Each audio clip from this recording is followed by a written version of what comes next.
Hai, selamat datang kembali di program Smart Investing bersama saya Sam. Kita masih melanjutkan pembahasan apakah active trading itu bisa memberikan keuntungan dalam jangka panjang. Dan kita sudah tunjukkan bahwa trading bisa menjadi zero sum game alias nggak membawa Anda kemana-mana, tapi juga bisa membawa hasil yang positif kalau ada net money inflow. Ada uang yang masuk lebih banyak ke market daripada yang keluar. Nah, kalau Anda belum tahu tentang hal ini, silakan klik video saya sebelumnya. Nah, pertanyaan berikutnya tentunya adalah kenapa ada orang mau sebodoh itu mengantarkan uang ke dalam sebuah market dan dia keluar dengan uang yang lebih sedikit. Nah, kita kan sudah berikan contoh ya, seperti Elon, di mana dia datang bawa uang, kemudian dia keluar dengan uang yang lebih sedikit, berarti dia menyumbang uang, teman-teman. Kenapa ya bisa ada orang seperti itu? Nah, dalam episode kali ini saya akan tunjukkan setidaknya ada 4 alasan kenapa itu bisa terjadi. Yuk, tanpa panjang-panjang, kita langsung bahas jawabannya.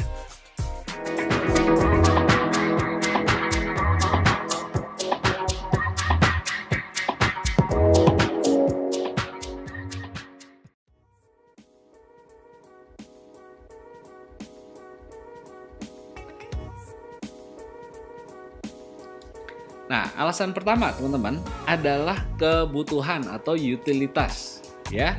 Ada kebutuhan manusia terhadap produk atau komoditas yang diperdagangkan. Saya kasih contoh nih, forex trading. Forex itu adalah salah satu perdagangan yang paling besar dan paling lama di dunia ini, ya. Nah, ini di gambar ini saya berikan contoh penjelasannya ya. Di tengah ini adalah para trader, ya. Atau bisa juga kita sebut money exchange ya, orang-orang yang menukarkan mata uang. Kita ambil contoh aja nih US dollar dengan rupiah, oke? Nah, di sebelah kiri dan kanan ini adalah user, orang-orang yang membutuhkan mata uang. Yang sebelah kanan ini user dari US dollar, yaitu orang-orang, saya berikan contoh, yang mau melancong ke luar negeri, mau ke Amerika. Mereka mau jalan-jalan dan butuh uang US dollar untuk belanja di sana. Nah, yang di sebelah kiri ini adalah user rupiah, yaitu eksportir dalam contoh ini. Orang-orang yang mengekspor barang dan mereka menerima pembayaran dalam US dollar, tetapi mereka harus tukarkan ke dalam rupiah karena mereka harus bayar gaji, beli bahan baku, dan seterusnya di Indonesia. Jadi, inilah yang menjadi sumber penghasilan bagi para trader. Nah, kita akan lihat ya contohnya nih. Para trader ini akan memberikan harga tertentu bagi orang yang membutuhkan dolar. Contohnya 14.200 rupiah per US dollar. Ini kalau ada orang yang butuh dolar. Contohnya para pelancong ini mau keluar negeri, mau beli dolar, dia akan pasang harga seperti itu, yaitu 14.000 kalau beli dolar. Tapi kalau ada orang mau jual dolar, contohnya para eksportir ini, dia mau menjual dolar dan beli rupiah, maka akan dikasih harga yang jauh lebih kecil, ya, di mana nilainya dihargai 13.900 rupiah per US dollar, supaya dia bisa ambil untung selisihnya. Dia beli di harga 13.900 per dolar dan dia jual kembali di harga 14.200 per dolar. Ada profit 300. Nah, istilahnya itu spread. Kita berikan contoh ya, kalau para eksportir ini punya uang 10 juta dolar sehari, ya, dan mereka mau tukarkan, maka itu diterima oleh trader, kemudian dijual kembali ke para pelancong yang mau keluar negeri ini, 10 juta dolar juga. Maka kita bisa hitung bahwa ada uang yang dia bayarkan untuk membayar 10 juta ini sebesar 139 miliar rupiah. Ya, untuk 10 juta US dollar ini Anda bisa kalikan sendiri nih. Ya. Nah, tetapi pada saat dia menjual 10 juta dolar ini kepada para pelancong, dia akan terima 142 miliar rupiah. Jadi dia dapat selisih yang 300 rupiah ini dikalikan 10 juta dolar, ya. Which is jumlahnya adalah 3 miliar. Berarti ini ada net inflow ke market ini dalam bentuk rupiah sebesar 3 miliar rupiah. Jadi ada orang-orang yang menyumbang kalau dianggap konyol ya, nggak juga, karena mereka pakai dolarnya dan mereka pakai rupiahnya. Mereka memang butuh dan harus punya dolar, harus punya rupiah, dan itu harus ditukar. Jadi ada jasa penukaran yang mengambil manfaat dari kebutuhan orang. Nah, itu dasarnya adalah utility. Karena mereka memang dengan rela hati ini akan membayar 142 miliar ini. Para pelancong ini memang butuh. Demikian juga para eksporter ini butuh. Dan selisihnya itulah yang dimanfaatkan oleh para trader. Dan teman-teman, 3 miliar ini, ya kalau Anda tahu para penukar uang, itu dibagi-bagi di antara banyak pemain, ya, termasuk di antara para active trader di dalamnya. Nah, sekali lagi, trading hanya membawa kekayaan atau keberhasilan secara kolektif, secara bersama-sama di antara para trader kalau ya uang yang masuk lebih banyak daripada yang keluar. Nah, di contoh ini, uang yang masuk 142 miliar, yang keluar 139 miliar. Nah, 3 miliar inilah yang dibagi-bagi di antara para trader. Termasuk yang amatiran, yang sudah profesional dan seterusnya. Oke? Jadi dengan demikian, forex trading itu sesuatu yang bakal bertahan nggak? Iya. Selama ada kebutuhan akan komoditas trading, maka marketnya itu akan ada terus dan akan ada net money inflow. Akan ada net money inflow. Oke? Nah, cuma jangan senang dulu. Kenapa? Kalau buat saya, masalah dengan trading adalah yang menangnya itu nggak bisa saya terus. Itu biasanya berganti-gantian. Jadi keuntungan di antara para trader kalau di sini hanya satu orang, ya dia dapat 3M. Tapi kan yang main forex ini banyak sekali teman-teman. Dan Anda nggak bisa pastikan waktu Anda jual dolar, Anda itu sedang berhadapan dengan user, ya Anda jual dolar ke sini ya, atau lawan Anda adalah trader. Nah, orang yang nggak butuh barangnya tapi udah jagoan juga main forex. Dengan demikian masih spekulatif sekali ya. Chance untuk berhasilnya menurut saya cukup random ya, walaupun ada uang net inflow ada di dalam.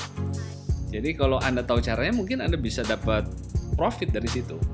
Tapi buat saya nggak, saya pribadi, pendapat pribadi ini nggak worth it ya, karena lebih banyak kebetulannya. Ya, saya tidak bisa memastikan lawan saya ini memang mau jual di harga bodoh atau memang mereka trader yang pinter. Nangkep gak ya teman-teman? Ya. Jadi itu susahnya. Saya waktu di dalam market, di dalam ini trading, ya kalau saya pas dapat orang yang bodoh kayak gini, bukan bodoh ya, orang yang butuh kayak gini, ya saya pasti bisa make profit. The problem is, saya nggak tahu lawan saya itu trader yang jago atau orang yang lagi butuh. Entah butuh jual dolar atau butuh beli dolar. You don't know, man. Itu problemnya. Jadi itu sebabnya saya menjauh dari trading, saya pribadi ya. Tapi bukan nggak ada profit sekali lagi. Oke, nah kita sudah bahas ya. Itu sebabnya untuk komoditas lainnya juga selalu ada marketnya. Suatu komoditas yang digunakan manusia, itu ada marketnya. Nih contohnya ya, sebelah kiri ini kopi. Para petani kopi itu butuh segera cash supaya bisa gerak lagi waktu dia panen, dia butuh ada yang beli produknya. Dia nggak bisa nunggu sampai ada laku semua baru dia bisa beli pupuk lagi. Enggak teman-teman. Jadi ada trader kopi yang ngambil kopi di harga murah, dia jual lagi lebih tinggi. Itu ngambil keuntungan. Itu trading yang nggak zero sum ya. Nah, CPO nih, ya crude palm oil, kelapa sawit, itu ada marketnya. Ya tradingnya ada. Dan para petani ya perlu trader ini, orang-orang yang mengumpulkan barang pada saat mereka panen. Dan para trader ini bisa nyimpen barangnya dan akhirnya dilepas lagi ke pabrik dengan harga yang lebih tinggi. Ya mirip tengkulak begitu. Tapi waktu permainan CPO sudah dalam bentuk, bukan dalam bentuk buah kelapa sawit ya, tapi sudah dalam bentuk minyak, itu juga ada trading lagi di sana. Karena ada negara-negara atau pabrik-pabrik yang butuh barang dan ada negara-negara pengekspor CPO. Jadi ada trading lagi di sana, ya. Dan ingat, waktu kita trading produk seperti ini, kita bisa berhadapan dengan end user atau trader lain.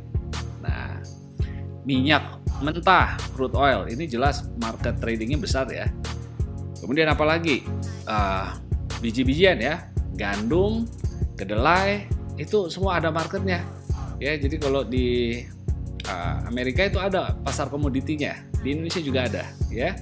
Ini bursa komoditi dan biasanya dijual dalam bentuk kontrak untuk masa depan, futures, tidak untuk spot, ya. Artinya untuk kebutuhan sekarang, tapi untuk panen yang akan datang atau untuk delivery, jual beli di masa yang akan datang, supaya baik pembeli maupun penjual punya kepastian harga. Ya, itu kuncinya. Jadi kalau misalnya petani menjual gandum dan ada pabrik yang membutuhkan gandum dan mereka belum panen, mereka bisa deal hari ini untuk delivery di masa depan dan keduanya mendapatkan kepastian harga. Itu keuntungannya. Itu yang disebut dengan futures, oke? Tapi pada dasarnya sekali lagi ada user yang membutuhkan, yang berani bayar rugi tanda kutip, ya, nyumbang uang seperti Elon masuk ke ruang trading tadi. Nah, batu bara nih, itu juga jelas ada marketnya, ya, untuk trading. Begitu teman-teman. Intinya selama ada utilitas, ada nilai manfaat, ada orang-orang yang merasa harus beli, butuh dolar, butuh batu bara, butuh minyak bumi, butuh gandum, butuh kedelai, dan itu harus, maka akan ada net money inflow untuk para trader ini. Ya, jadi kalau Anda mau trading, coba dinilai dulu deh. Dilihat dulu karakteristiknya. Ini nih memenuhi kriteria ini enggak? Ya. Kalau sifatnya seperti ini, dia akan permanen. Selama kebutuhannya akan ada, maka akan permanen profit di situ. Oke, artinya akan ada net money inflow. Ada net uang yang masuk, ya, ke sebuah market. Baik teman-teman. Nah, alasan kedua adalah adanya munculnya sebuah kesempatan bisnis. Sehingga orang beramai-ramai ikut investasi di satu kesempatan, satu industri, supaya mereka bisa make money in the future, bisa mengambil keuntungan. Saya ambil contoh nih teman-teman, ya. Tesla ini berhasil membuat dan memasarkan, ya, produk mobil listrik yang diperkirakan di masa yang akan datang semua orang akan menggunakan electric vehicle. Jadi orang beramai-ramai percaya dan ingin memiliki bisnis ini, ingin menjadi pemilik dengan cara beli saham. Para trader yang biasa jual beli saham Tesla ini tiba-tiba untung. Kenapa? Karena net money inflow, orang mengantarkan uang ke dalam saham Tesla ini jauh lebih banyak daripada yang keluar. Nah, jadi kalau Anda lihat dalam beberapa tahun terakhir ini melonjak. Ini dapat dari mana uangnya? Iya, dari orang-orang yang semangat ingin menjadi ikut memiliki bisnis Tesla ini, ya. Nah, ternyata bukan hanya Teslanya, apalagi teman-teman, bisnis turunan yang menyangkut hal ini, misalnya baterai, ya, karena electric vehicle pasti butuh baterai dan baterai mobil itu menggunakan nikel. Nah, jadi pasar yang ikut bergairah adalah nikel. Ini juga harga-harga naik karena adanya injeksi dana dari market lain atau dari para investor yang tadinya invest di tempat lain masuk ke pasar nikel ini. Termasuk tambang-tambangnya, perusahaan penambang nikel. Ya, itu juga sahamnya jadi naik juga, teman-teman. Karena apa? Karena ada kesempatan bisnis. Nah, jadi alasan pertama tadi karena barangnya dibutuhkan dan kedua ada kesempatan baru, menurut saya itu cukup legitimate. Masalahnya yang kedua ini akhirnya sampai pada titik potensial yang wajarnya harga perusahaan Tesla itu berapa sebenarnya wajar dengan memperhitungkan kenaikan kebutuhan akan mobil listrik. Bisa nggak melampaui harga wajar? Bisa, ya. Jadi yang namanya bubble nanti saya akan jelaskan juga. Itu adalah semangat yang berlebih-lebihan, ya, sehingga melampaui hitung-hitungan yang wajar gitu. Nah, jadi itu adalah dua alasan kenapa terjadi money inflow atau ada orang yang nganter duit, ya, ke dalam sebuah market sehingga terjadi profit untuk para trader. Yang pertama tadi adalah bahwa produk yang diperdagangkan itu menjawab kebutuhan orang. Dan yang kedua memang ada peluang bisnis jangka panjang. Dan kedua alasan tadi sifatnya permanen, ya. Jadi memang ada nilai, ada value, ada kekayaan, ada uang yang dibawa masuk ke market karena memang menjawab kebutuhan orang, ya. Nah, dua alasan berikutnya akan saya jelaskan di episode sambungan. Oleh karena itu, please make sure Anda sudah subscribe supaya tidak kehilangan episode selanjutnya. Terima kasih sudah menyaksikan tayangan ini. Sampai jumpa kembali di episode berikut. In the meantime, happy smart investing.